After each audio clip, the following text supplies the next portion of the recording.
Hey, I'm Jen Hacker, and you're watching Toast Meets Jam TV, the only series built exclusively by and for young women entrepreneurs.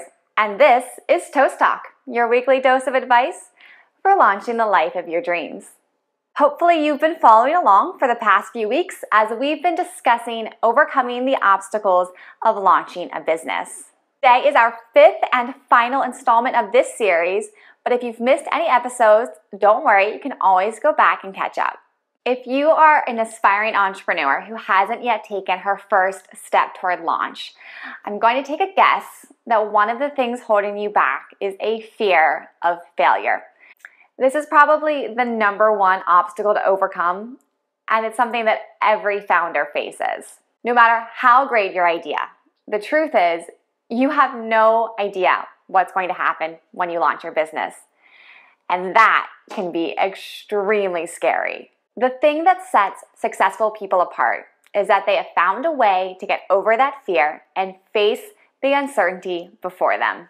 So if you think about it this way, that means there are plenty of people who have gone before you who have figured out a way to do this.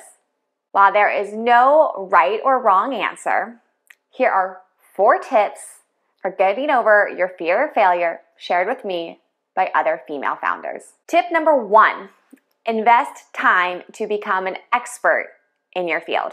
This is recommended by Michelle Edgar, founder of the XX Project. Do your research and become the most knowledgeable person you know on your topic. With the availability of information at our fingertips, there is nothing holding you back from soaking up as much information as possible. If you're confident in what you're talking about, you'll feel more confident sharing your ideas and running 110% after them. Tip number 2, financially prepare.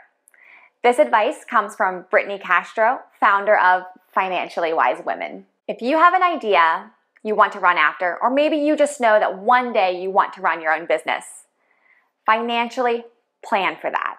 Don't up and leave your day job until you are financially secure. Save, create a budget, and have a backup plan for making money if you need it. You'll be able to focus on your work much better if you're not burdened by all of the what ifs if things don't work out. Tip number 3, take it one step at a time. I learned this from Brittany Pierce, producer and host of Rhythm Abroad. You don't go from A to Z without a lot of letters in between. And the same thing holds true for your business.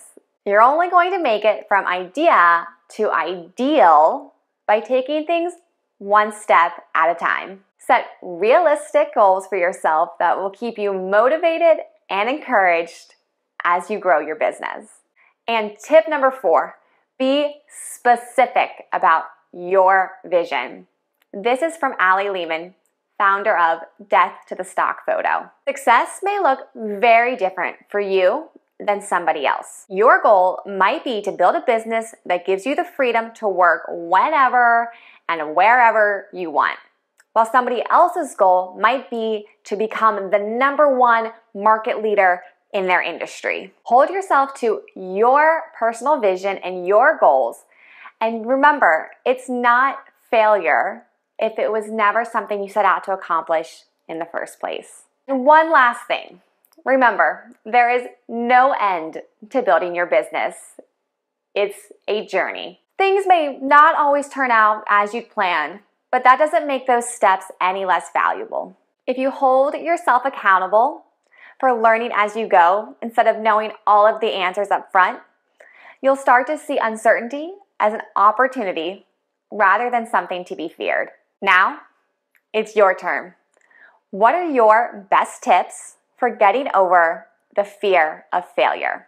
Leave your answers in the comments below, and as always, you can keep the conversation going over at toastmeetsjam.com. If you like this video, please subscribe and share with all your friends. Thanks so much for watching.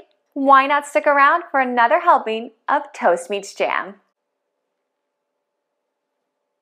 College, I worked at this fancy hotel called Bacara in Santa Barbara, and I would work on these elaborate events and serve the rich and famous, like celebrities. Wow. And I would always tell myself, I'm a server now, but one day I'm going to be on the other side of this. And people will be serving me. People will be serving me.